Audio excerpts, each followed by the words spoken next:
voudrais dire, Luc, que votre livre, on a eu tous très grand plaisir à le lire. Il est très agréable à lire, d'abord parce qu'on apprend beaucoup de choses, mais non seulement ça, parce que c'est extrêmement vivant. On est vraiment au cœur de votre histoire et au cœur de cette aventure. Alors, plutôt que de vous présenter, j'ai envie qu'on fasse ça sous forme de dialogue. Et je vais pas jouer au psychanalyste, je vais quand même un peu vous demander de parler de votre enfance. Hein, un peu. D'accord. En fait, j'ai une enfance relativement simple. Hein. Je suis toulousain. Et depuis très très très jeune, je voulais être chercheur. À l'âge de 5 ans, j'ai décidé d'être chercheur au CNRS. Alors, ne me demandez pas comment à 5 ans je connaissais le CNRS, je ne suis pas sûr de savoir. Mais en tout cas, voilà, je voulais être chercheur au CNRS. J'étais bricoleur un peu. J'ai fait mon premier robot quand j'avais 9 ans. C'était un robot très très important pour moi parce que c'était un robot pour faire mon lit. Les enfants de 9 ans ont pas vraiment envie de faire leur lit, donc moi j'ai créé un robot pour le faire à ma place. Et puis, de fil en aiguille, je suis effectivement devenu chercheur au CNRS. Mais tout gamin, vous étiez passionné aussi d'informatique et de maths. Oui, l'informatique n'existait pas vraiment. Bah oui, dans les bah, si, quand même. Oui, enfin, c'était pas accessible. J'ai eu la chance quand j'avais 12-13 ans, de connaître les prémices de l'informatique personnelle. Donc, j'ai eu mes premiers ordinateurs, effectivement, à 12-13 ans. Avant ça, je faisais de l'électronique, ou ce que je pensais de l'électronique, donc en faisant ce robot, par exemple, quand j'avais 9 ans. Oui, donc j'ai baigné dedans, et puis c'est vrai que j'adore les maths. Pour moi, les maths, c'est la vie, c'est la vraie vie. Donc vous faites des études de maths d'abord à Jussieu, c'est bien ça, et puis ensuite un doctorat. Luc fait un doctorat à l'école au Télécom Paris. Et puis, qu'est-ce qui se passe ensuite ? Vous entrez au CNRS, et là, ouais. Bon, c'est bien, vous avez réalisé votre rêve. Ouais. Et je m'en vais. Et vous partez. Et je m'en vais au bout de quelques semaines, parce que ma directrice 1 du CNRS, directrice 1, parce qu'il y a directrice 1 et directrice 2. Bon, on ne dira pas qui c'est. Non, ma directrice 1 du CNRS me dit au bout de quelques semaines, bon, t'es gentil, mais tu peux pas travailler avec un garçon qui s'appelle Arnaud Gourdol, qui était à l'URA 842, quand moi j'étais à l'URA 820, et on ne pouvait pas travailler ensemble parce qu'il risquait d'avoir plus de sous que nous. Et ça a détruit ma conception de la recherche. Pour moi, la recherche, c'était de la collaboration. Donc déceptif pour le CNRS, donc ça vous saoule ? Voilà. Ça me saoule beaucoup, et bon, il faut dire que j'étais pas malheureux non plus, donc j'avais une possibilité de rebondir quelque part, et c'était au MIT. Au Media Lab. Donc, au Media Lab. Au mythique Media Lab. Voilà, donc c'était pas non plus, enfin je suis pas parti sur un coup de tête, je savais à peu près où j'allais atterrir. Et ensuite, donc Media Lab, et puis ensuite, donc quelques mots du Media Lab, et ensuite vous nous racontez, parce que vous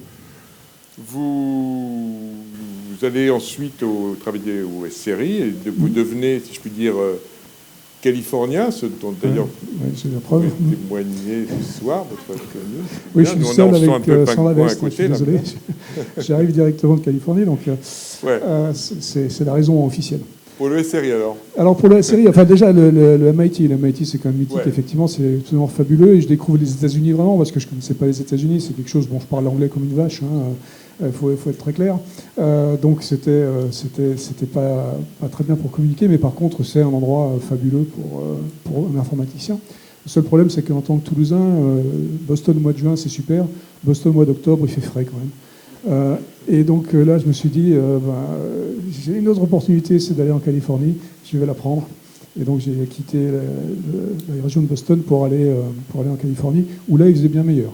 C'était bien plus sympathique. Et du coup, ça fait 27 ans maintenant que je suis là-bas, donc ça fait un petit moment. Mon anglais n'est pas bien meilleur, hein, mais au moins, j'essaie de comprendre ce que je dis. Mais la révélation de la Californie, c'était la révélation de ce nouveau monde qui était toujours un peu inconnu pour moi, mais qui était surtout une incarnation de la ruée vers l'or. C'était vraiment ce dont, dans l'imaginaire, on pense, quand on pense à la ruée vers l'or, c'est tous ces gens qui sont un melting pot, qui viennent pour une raison particulière. Et la Silicon Valley, c'est vraiment ça. Et c'est ça que j'ai trouvé tout de suite, très, très rapidement, cet esprit de collaboration qu'on m'avait justement enlevé en quelque sorte au CNRS. Je l'ai trouvé là-bas immédiatement. Et là, ça apparaît tout de suite, vous travaillez voilà, avec les uns les autres. Ouais. Cette collaboration est assez fantastique. Bon, quand je suis arrivé, le deuxième mardi du mois où je suis arrivé, il y a un de mes amis, enfin maintenant mon meilleur ami, mais qui à l'époque je ne connaissais pas trop, qui me dit va à cette conférence qui s'appelle BCHI, Bay comme Bay Area, la Silicon Valley, et CHI, Computer Human Interaction. Donc c'est ma spécialité, c'est la communication en machine. Et donc il me dit va à cette conférence, tu verras, c'est à Xerox PARC. Alors déjà Xerox PARC pour un informaticien, quand j'en parle encore aujourd'hui, j'ai toujours un peu la chair de poule. C'est un endroit mythique, c'est un endroit extraordinaire. Et donc c'est affreux, c'est un building affreux construit dans les années 70, enfin c'est à vomir. Mais vous rentrez dans l'immeuble, et là vous avez un amphi de 200 places, et vous avez les 200 gars qui sont là, vous les connaissez tous, parce que c'est des gars que moi j'avais cités dans ma thèse, et tout ça, ils sont tous là, et puis ils sont tous là en train de parler, ils discutent entre eux. Mais le truc, alors que les gars, ils brassent des milliards dans des compagnies différentes. Et moi on m'a dit, au CNRS, avec un autre mec du CNRS, je peux pas parler. Et là je vois des mecs qui parlent entre eux, qui sont excités, ils ont tous 50, 60 ans, ils sont tous excités comme des puces.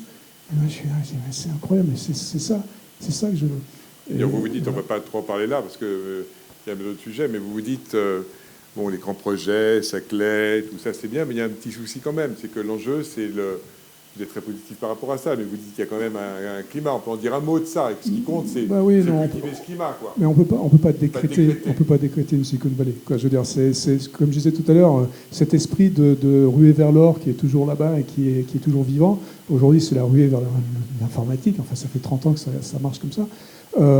Ça se décrète pas. On peut pas décider qu'il y a un endroit qui se fait comme ça. Ce qui est marrant, d'ailleurs, justement, on voit à Paris aujourd'hui, depuis, disons, 7 ans maintenant à peu près, il y a un nouveau souffle qui est le souffle des startups avec la French Tech, etc.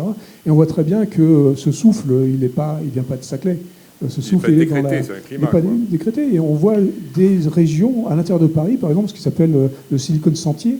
Le Silicon Sentier, c'est rigolo parce qu'on voit toutes ces boîtes qui viennent s'entraider et justement ce souffle, il est là. Il est dans un truc qui n'est pas décrété. Donc tout ça, ça doit s'emboîter. Donc ensuite, bon, très jeune, on vous confie la responsabilité d'un labo et là vous faites ça, vous prenez ça à deux. C'est formidable ça. Vous ne dites pas gamin mais presque. Vous avez un labo en main. Moyen. Ma conception, c'était la conception du scénario, c'est chercheur 1, chercheur 2, directeur 1, directeur 2, etc. Et donc là, au bout de quelques mois, en fait, quand j'arrive là-bas, au SRI, donc Stanford Research Institute, qui est la mecque aussi de la recherche, c'est le mini CNRS, si vous voulez, mais sur un seul site. Donc j'arrive là-bas et mon président, au bout de quelques mois, donc, me dit toi, tu as l'air gentil, fais ton labo. Alors, dans mon imaginaire, c'est pas possible, je n'allais pas devenir directeur de labo sans expérience, mais bon, il me dit vas-y, je te donne du pognon, tu choisis les gens et tu y vas. Voilà, donc on a créé CHIC, alors je suis quand même bien français, quoi, donc CHIC, Computer Human Interaction Center, c'était bien un acronyme, j'adore les acronymes, hein, c'est très moche en général, mais ça m'amuse. Et donc voilà, on a créé ce labo qui est devenu qui était assez rigolo parce que en tant que Français, j'avais pas le credential pour faire des trucs pour l'armée. Et donc du coup, j'étais obligé de faire des choses qui n'étaient pas reliées à l'armée, alors que toute la recherche en général est financée par l'armée aux États-Unis. Et là, ils m'ont filé ce labo avec des moyens que je devais aller chercher. Et on a fait des choses on a fait le premier frigo connecté. Alors, bon, c'était dans les années 90. C'était très tôt, oui. Voilà. C'était très tôt. On a fait la première voiture connectée. Le premier GPS. Le GPS n'existait pas, on parle des années 90. Hein, le GPS arrive en 2000. Donc on a fait des trucs très très rigolos. On a fait 9 projets en fait, en quelques années, en 3-4 ans, qui ont été relativement intéressants. Donc tout ça, c'est absolument passionnant. Donc vous pouvez continuer comme ça, avoir une carrière déjà absolument formidable, pas plus une carrière, une aventure, ou une succession d'aventures. Mais vous vous dites quand même, c'est bien d'aller voir ce qui se passe dans les groupes. Et donc là, successivement, on parlera de Thierry après. Vous êtes allé chez HP, vous êtes passé, ensuite vous avez eu des échanges, vous êtes un peu Apple, on pourrait dire quelques mots. On peut dire quelques mots de Steve Jobs au passage. Et puis Samsung. Ouais, alors avant ça, en fait, après mes 10 ans de recherche, j'ai décidé à un moment donné que j'allais faire 10 ans, des périodes de 10 ans. Donc j'ai fait 10 ans de recherche. Au bout de 10 ans de recherche, j'ai dit, bon, c'est sympa, mais dans la Silicon Valley, tout le monde est riche, il n'y a pas de raison qu'on ne soit pas riche aussi. Donc il fallait, pour être riche, il faut faire des compagnies, des start-up, comme on dit. D'accord. Aujourd'hui, la France est Startup Nation, comme vous savez. Bon, des startups, c'est là-bas qu'on en fait. Donc j'ai fait 10 ans de startup, d'abord. Puis au bout de 10 ans de startup, j'ai commencé mes 10 ans de grosses boîtes, effectivement. Voilà. Et mes 10 ans de startup, c'était assez rigolo parce qu'on a effectivement fait des trucs qui ont pas mal marché. On a vendu pas mal de compagnies. Et puis après, bon, j'ai décidé de prendre ma retraite. Il y a beaucoup de choses à faut lire. Oui, j'ai décidé de prendre ma retraite dans les années 2009, au bout de 10 ans de startup. Mais ça, c'est le seul truc que j'ai pas réussi pour l'instant, c'est-à-dire que j'ai pris 6 semaines de retraite. Ouais. Donc au bout de 6 semaines, je me suis Pour vous, le bien concept embêté, de retraite, c'est un peu genre abstrait. Ouais, c'était très très embêtant, il faut dire les choses. Donc du coup, c'est là que je me suis dit, allons faire ces 10 ans de grosses boîtes maintenant. Ouais. Donc effectivement, je suis rentré chez HP, j'ai fait les imprimantes connectées, des trucs qui s'appellent ePrint aujourd'hui, que vous utilisez peut-être sur vos machines, vous envoyez vos documents. Donc on a fait ça. Et puis après, on a été rattrapé par quelque chose qui était vieux, qui datait de 97, qu'on avait fait, qui s'appelait The Assistant. C'était un machin à qui vous parliez, un machin qui vous répondait, etc. Et que maintenant on connaît ce nom de Siri. Et donc j'ai été rattrapé par ça. Pourquoi ? Parce que Apple a décidé d'acheter les licences de Siri.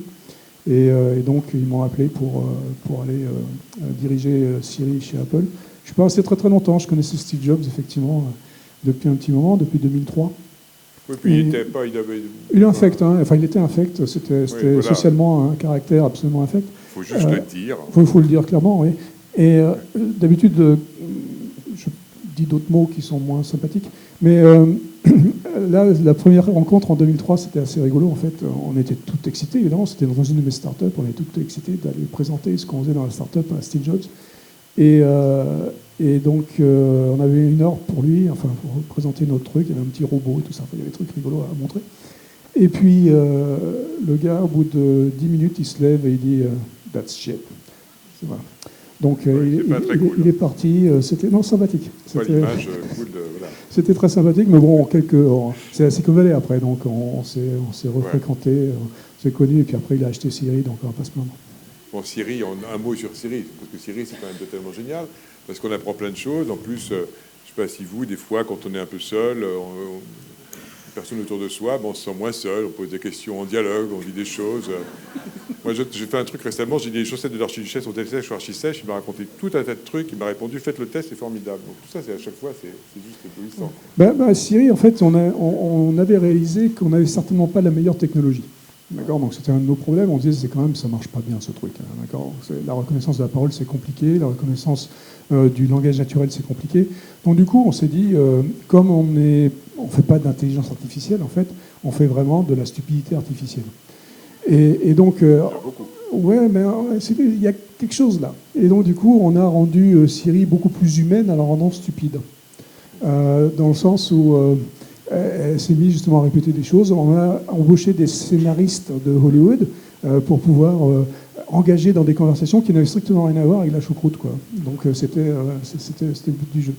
Donc et ça marchait pas mal parce qu'on est passé de 180 000 personnes quand c'était une start-up à 180 000 utilisateurs, pardon, quand c'était une start-up à 300 millions d'utilisateurs en 2 ans. Donc c'est pas trop mal.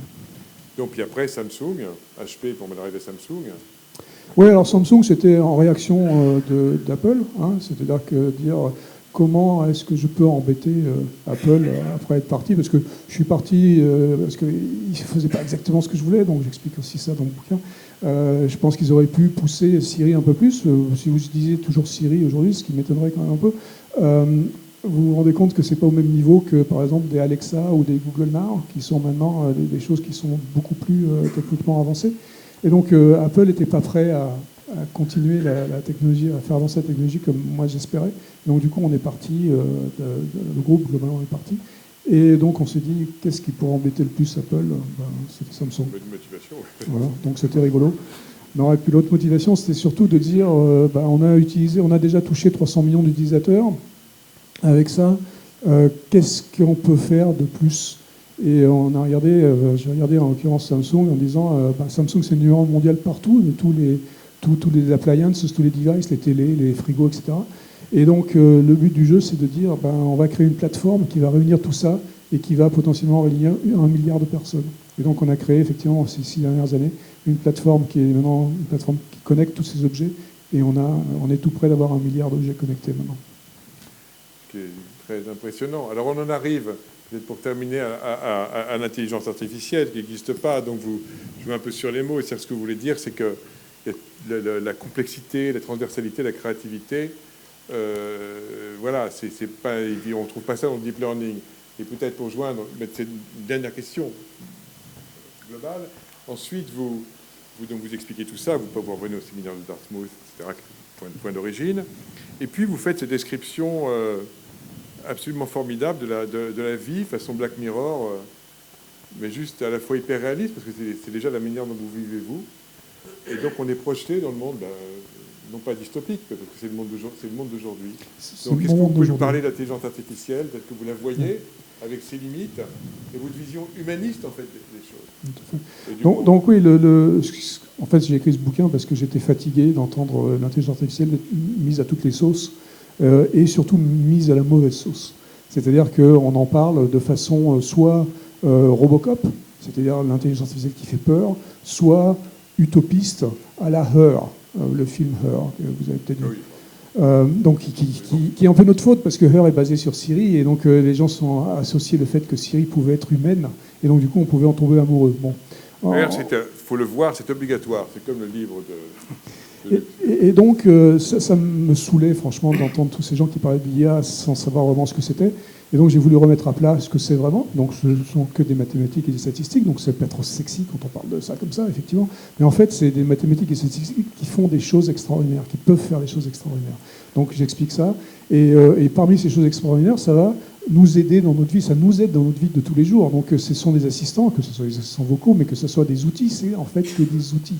Et ces outils, ils vont être de plus en plus performants, de plus en plus intéressants dans notre vie quotidienne, au travail ou à la maison. Et donc, effectivement, je décris ce que j'appelle la vie en 2040, mais la vie en 2040, c'est en fait ma vie depuis 1999.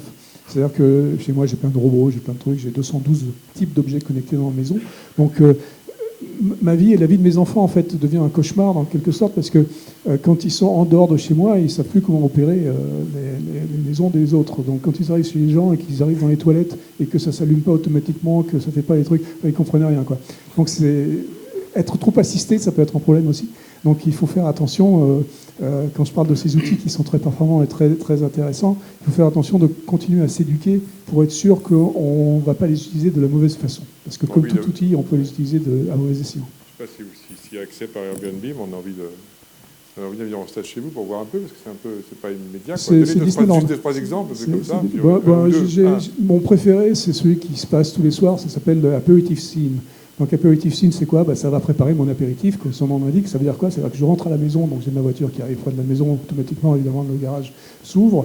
Quand je rentre, là où le garage se ferme, ça déverrouille la porte de la maison entre le garage et la maison, ça déverrouille l'alarme. Évidemment, ça allume toutes les lumières qui vont bien et qui vont me mener jusqu'au salon où là, la cheminée s'allume automatiquement, les lumières deviennent rouges parce que j'aime bien rouge, la musique va bien parce que c'est ma musique qui se joue, la télé s'éteint si toutefois il y avait la télé allumée quelque part. Enfin bon, il y a une douzaine d'objets qui se mettent à interagir ensemble pour pouvoir préparer l'ambiance qui va bien. Et puis l'apéritif arrive et je peux enfin en profiter pleinement. Évidemment, les volets sont descendus automatiquement pour avoir la privacy qui va bien, etc. etc. Donc voilà, c'est ça, c'est la vie. Écoutez, donc c'est l'intelligence augmentée qui importe pour vous. Moi, un très grand bravo. Je pense que ça vous donnait à tous envie de lire le livre. C'est un livre formidable, exceptionnel.